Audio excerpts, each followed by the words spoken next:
Você que tem uma Bíblia, abre no Evangelho de São Marcos, no capítulo 3, do versículo 25 e 26. Diz o seguinte, olha só o que é que fala aí. Se uma casa estiver dividida contra si mesma, tal casa não poderá o quê? Subsistir, não consegue resistir. Se, pois, Satanás se levantou contra si mesmo, está dividido, não pode subsistir, mas perece, falou Jesus. Eu vou dizer para vocês por que Jesus falou isso aqui, tá? Podemos assentar.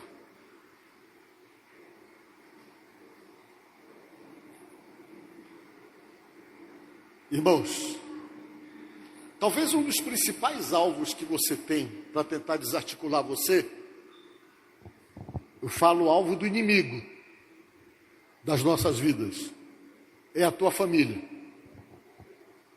A tua família, ela é praticamente todo o suporte que você precisa para poder ter forças e, consequentemente, sobreviver.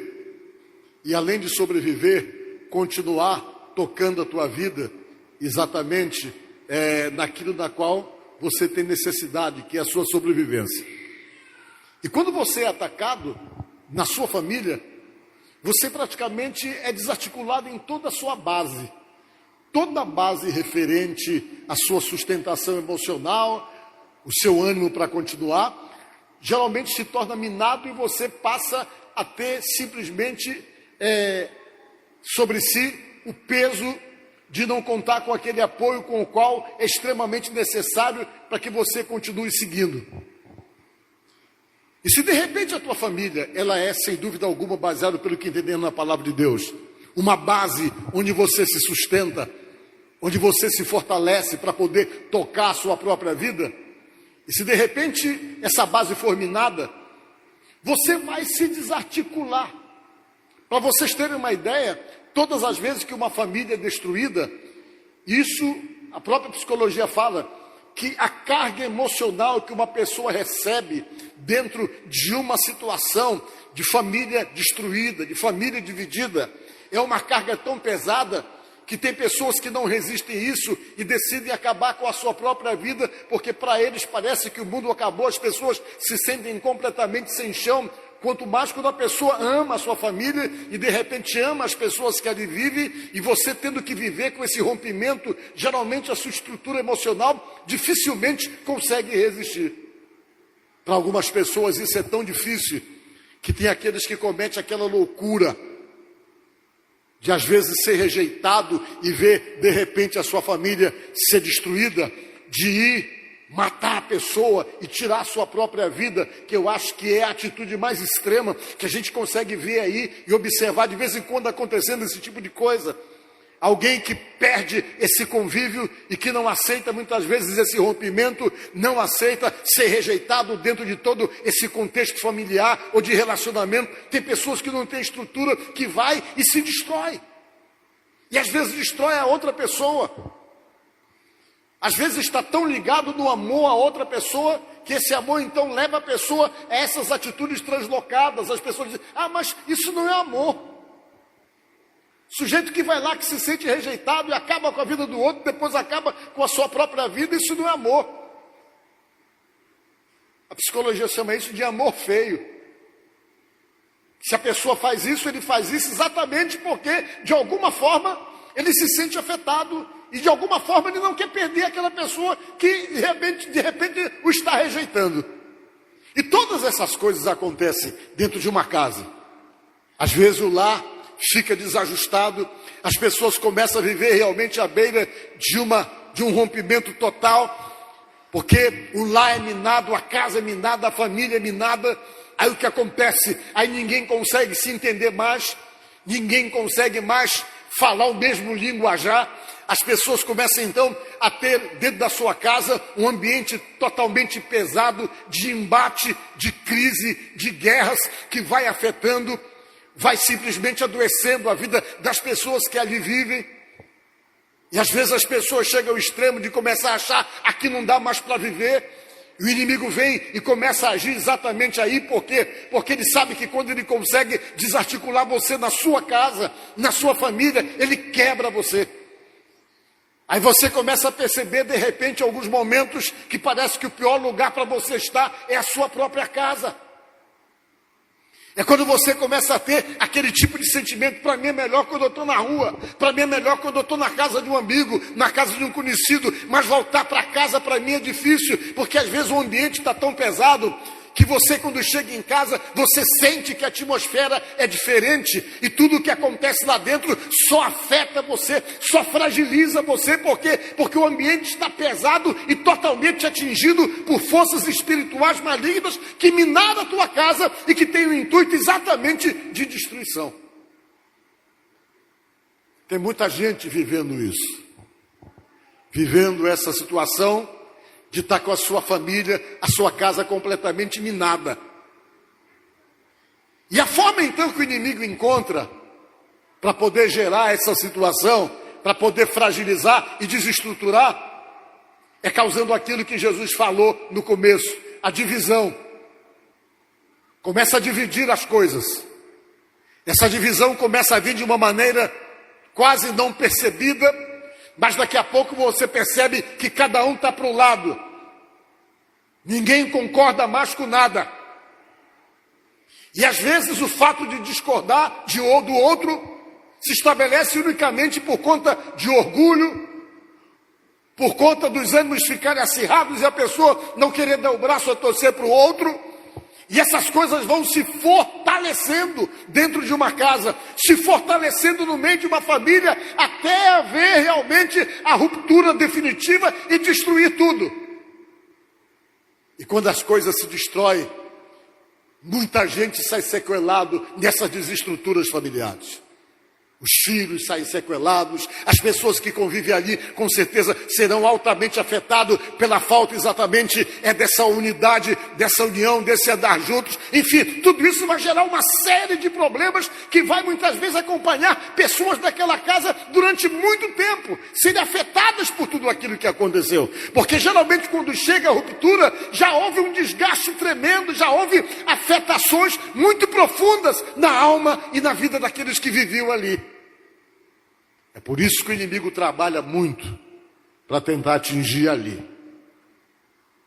Hoje nós sabemos que existe espírito maligno e demônio de todo jeito, para fazer todo tipo de destruição. Existem aqueles que causam discórdia. Existem aqueles que causam mal entendido e que fazem as pessoas sempre entender as coisas erradas. Aqueles que parece que tapam os ouvidos, que quando a pessoa ouve alguma coisa, ele sempre ouve com um sentido diferente da realidade daquilo que a pessoa está falando, para poder gerar uma contenda. Aqueles que às vezes quando vê alguma coisa, e sempre a leitura dele é uma leitura defensiva, e aquilo já o afeta e já dá nele uma reação de combate a uma situação que ele imagina que está acontecendo. Aí se estabelece a confiança, a desconfiança, a insegurança. E a outra pessoa começa a se proteger, porque ele começou a perceber que o outro está afetado, que tudo que ele interpreta sempre para um lado negativo. Tudo aquilo que ele vê, ele tenta fazer uma leitura exatamente de alguma coisa negativa e contrária, para poder se estabelecer a contenda, para poder se estabelecer a divisão. E todas essas coisas vão acontecendo, vão se estabelecendo. As pessoas não se tornam razoáveis na sua maneira de convivência e de entender as coisas. E o que acontece então? Que vai minando, até chegar à destruição total. Existem demônios que geram discórdia. Existem demônios que geram mal-entendido, que jogam um de um contra o outro. Existe espírito maligno que faz você falar coisas para ferir, para se tornar muitas vezes irreversível aquilo que você fala, que você vai tentar voltar atrás do que disse, já criou uma situação, já criou uma sequela. E existe um ataque que nós entendemos hoje, um ataque espiritual exatamente com o intuito de minar aquilo que é a tua casa, que é a tua família. O Senhor Jesus Cristo chegou lá na cidade dele, Nazaré. Quando ele chegou lá em Nazaré, muita gente começou a ir atrás dele. A necessidade era tão grande e a região estava dominada por espíritos imundos, por espíritos malignos. Eu estou falando isso para vocês porque é a Bíblia que diz que existe isso e eu acredito na Bíblia. Espíritos malignos mesmo. E nesse dia, quando Jesus chegou com os seus discípulos lá na cidade, era tanta gente procurando ele que ele não deu tempo nem de comer nada. Ele ficou sem se alimentar direito. A família dele ficou contra ele, a família dele começou a ouvir ele pregar e começou a dizer que ele estava lunático, que ele estava alucinado. Chamaram autoridades para prender Jesus, porque ele estava numa atividade tremenda, combatendo toda uma situação espiritual maligna que se estabelecia no lugar, e algumas pessoas não conseguiam perceber e nem entender isso, e começaram então a se levantar e a fazer pressão nele para que ele parasse de fazer o que ele estava fazendo. Mas o que ele estava fazendo? Ele estava combatendo esses espíritos malignos. Ele estava expulsando. E quando ele foi expulsar, aconteceu um alvoroço na cidade, porque ele mexeu num vespeiro. O vespeiro que ele mexeu foi qual? Era o domínio do lugar por esses espíritos. Eles dominavam e com certeza eram a razão por quase todos os problemas que existiam ali. E quando Jesus começou a expulsar um, começou a aparecer outros, e Jesus começou a trabalhar e colocar ele para fora da vida das pessoas, colocar para fora da casa das pessoas. E isso então se travou uma batalha muito grande, que todo mundo que estava ali nunca tinha visto aquilo, as pessoas nunca tinham presenciado aquilo, e todo mundo ficou, não, ele deve estar louco. Ele deve estar louco. Até a família de Jesus achou aquilo estranho e começou a achar que ele estava louco. Os escribas começaram a dizer que ele estava louco. Quem eram os escribas? Eram considerados os intelectuais, copiadores da palavra de Deus, copiadores do Velho Testamento. Era eles que copiavam, sabiam ler e escrever, e então era eles que eram copiadores, eram chamados de escribas. Até eles que se achavam entendidos, que eram conhecedores das coisas da religião, olharam tudo aquilo e ficaram impactados e dizendo, não, ele deve estar louco, ele deve estar louco. Ele está tão endemoniado quanto esses endemoniados que ele está libertando aí. E houve uma discussão entre eles. Vamos ver o texto seguinte para vocês entenderem o que estou falando para vocês. Então ele foi para casa. Jesus foi para casa. Não obstante, a multidão afluiu de novo, de tal modo que nem podiam comer. Ele não pôde comer juntamente com os seus discípulos. Ele queria se alimentar e não deu para alimentar porque todo mundo foi atrás dele, as pessoas cheias de problemas, as pessoas perturbadas, e Jesus percebendo que o que acontecia com elas era uma ação maligna que os atingia diretamente, e todo mundo foi atrás de Jesus, de formas então que ele não conseguia nem comer. E quando os parentes de Jesus ouviram isto, saíram para o prender. A família dele chegou e disse, não, tu não vai não, a gente vai te prender aqui, deixa esse pessoal para lá, não vai lá. E tentaram segurar Jesus, porque ele estava trabalhando há tempo, libertando pessoas. Há tempo ele estava trabalhando para poder libertar pessoas. E a família dele, os parentes dele, não, tu não vai segurar. E tentaram segurar Jesus para que ele não entrasse exatamente naquele trabalho de continuar sem comer, sem nada, para poder libertar e ajudar pessoas. Saíram para o prender porque diziam, está fora de si, ele não pode estar no estado normal dele. A família dele falava para ele isso aí.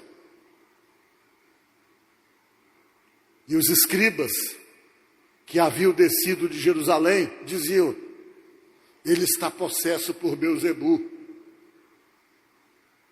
Ele está possesso por Belzebu. Era o que eles falavam. Qual era esse entendimento dos escribas e dos religiosos? Vou explicar para você. Naquela época, ninguém conseguia libertar ninguém.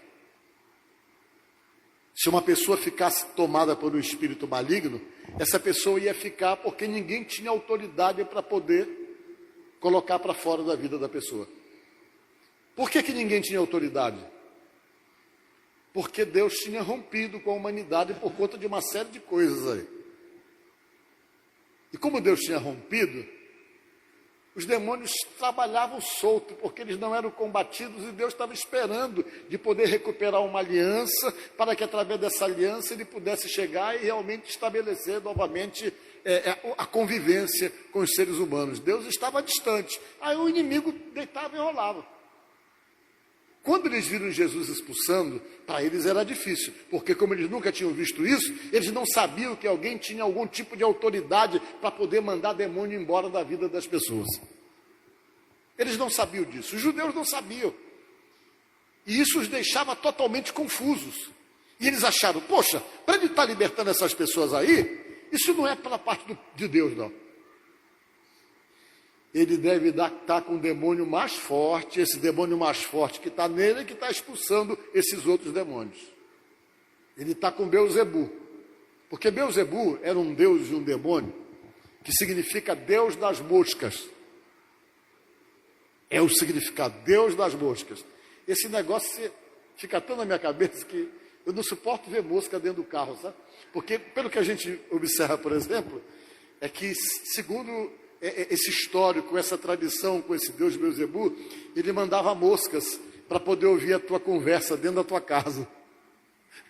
Você vai começar a matar com aquele negócio. Então se dizia que as moscas, esse demônio, ele mandava mosca, e as moscas iam para poder ouvir tudo que se passava de fragilidade, então até mesmo com você, para poder levar para eles poderem estabelecer o ataque. Era essa que era a visão. Como eu sei dessa história e tudo, quando eu estou dentro do carro, que eu vejo uma mosca, enquanto eu não coloco a mosca para fora, eu vi conversa de outro, já põe para fora. Eu já fico tirando dentro do carro, por causa dessa história. E eles falaram, disseram, não, o que está com ele é esse, é o Beelzebu, o Deus da mosca é exatamente o que está com ele. E eles começaram então a criticar, né? Aí eles diziam, Beelzebu é pelo maioral dos demônios que ele espere os demônios. Esse poder que está nele não pode ser poder de Deus. Olha o que Jesus falou depois. Então, convocando, Jesus lhes disse, por meio de parábolas, como pode Satanás expelir Satanás? Disse Jesus. Se um reino estiver dividido contra si mesmo, tal reino não pode subsistir, disse Jesus. Querendo dizer para nós o quê?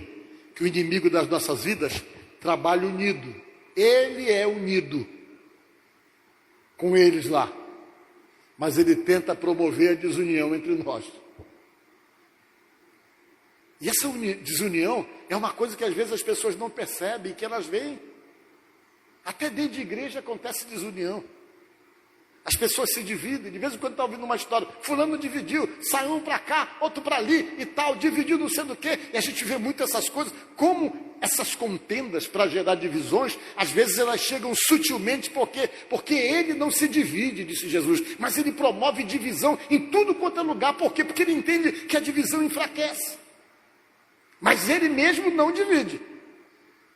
Jesus disse, olha, ele não divide contra ele mesmo.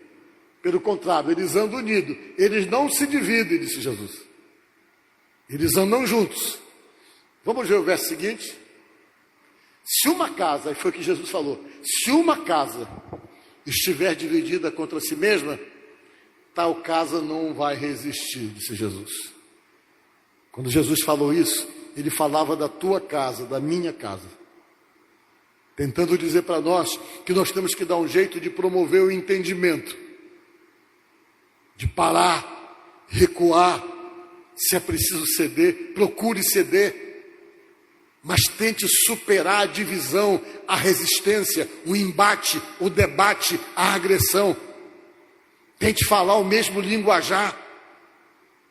Tente entender que é preciso que haja entendimento e que haja união. Para quê? Para poder ficar fortalecida, senão ela enfraquece. E essa união não tem que ser fundamentada, sabe do quê? Na anulação total de alguém, porque de repente alguém entende que a coisa só pode haver união se o outro se anular totalmente e deixar de ter direitos unicamente para poder atender os apelos de outro. Não tem que haver entendimento.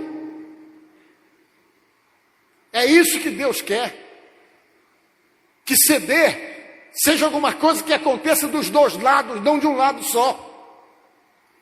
Porque tem pessoas que não gostam de ceder. Quando ele diz que pau é pedra, tem que ser realmente do jeito que ele diz, ele nunca recua, e ali ele começa simplesmente a alimentar a divisão. São dessas coisas. Pessoas que nunca aceitam opinião de ninguém. Ou é do jeito dele, ou então as coisas não funcionam. Isso aí é uma atitude ótima para poder gerar divisão. Isso é uma atitude ótima para poder gerar separação entre as pessoas.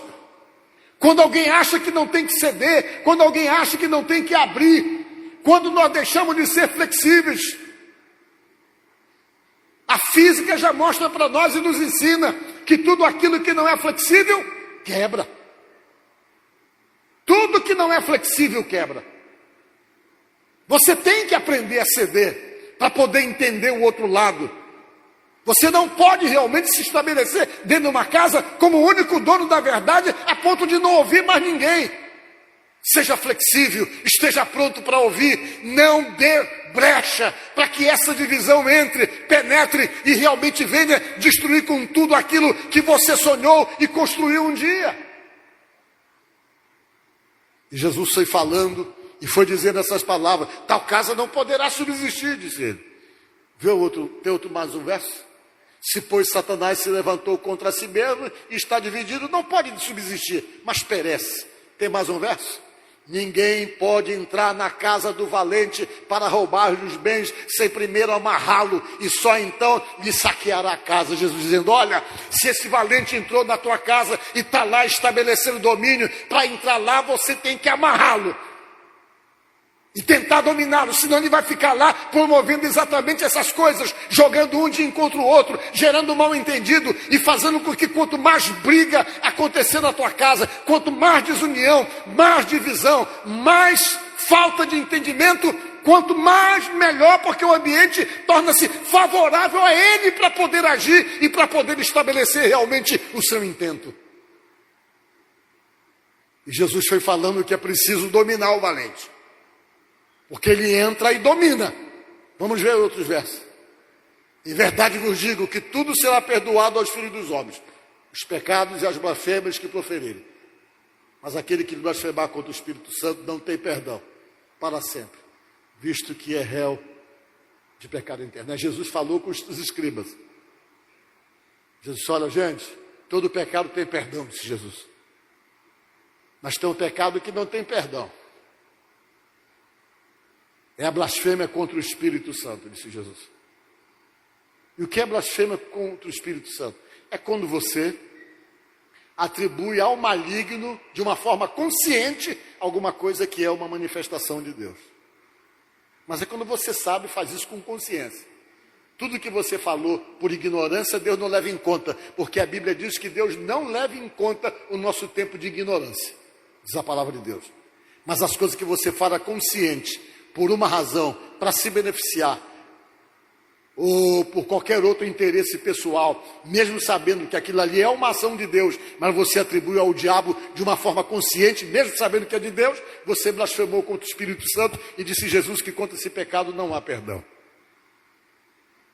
E vejam bem, essa é a palavra que está aqui.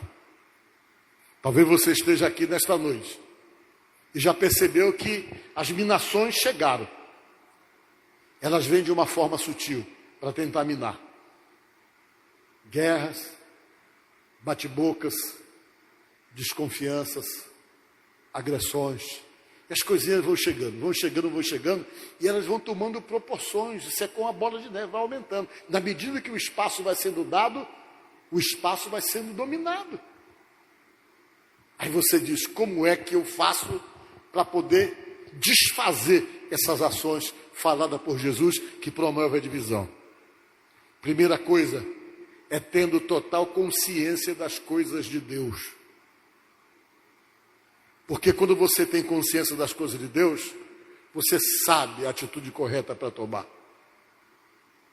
Você sabe que às vezes precisa recuar.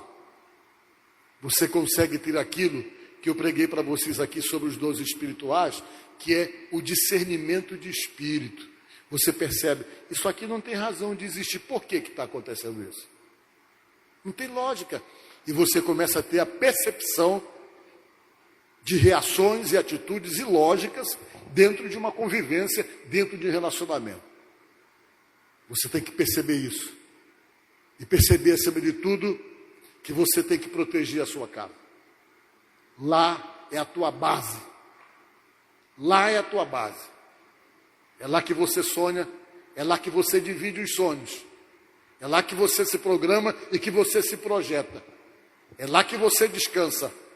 É lá que você influencia aqueles que você colocou no mundo.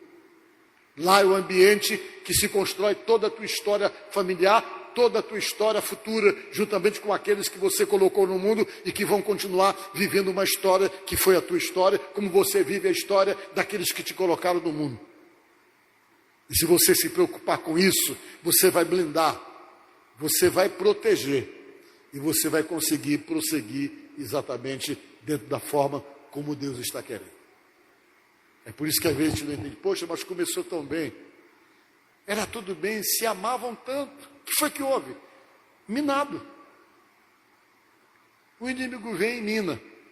Mina mesmo. E quando ele mina, que a gente não percebe a forma de neutralizar essa situação toda, se estabelece isso que falou Jesus, a divisão. A divisão chega. Mas nós temos armas para poder combater isso. Uma das armas é perceber, uma das armas é a oração, uma das armas é vigiar, diz a palavra de Deus. O que é vigiar? É estar atento. A vigilância espiritual faz com que você perceba as coisas a nível espiritual. Isso aqui é estranho. Isso aqui é normal, mas isso aqui é estranho. E você já começa a perceber que determinadas atitudes, determinadas ações, elas não condizem com a normalidade. E quando você tem esse tipo de percepção, você tem uma arma. Vai orar. Se orando não está dando para resolver, vai jejuar. Mas faz alguma coisa para não deixar que mine ao ponto de dividir. Amém? Pensa nisso.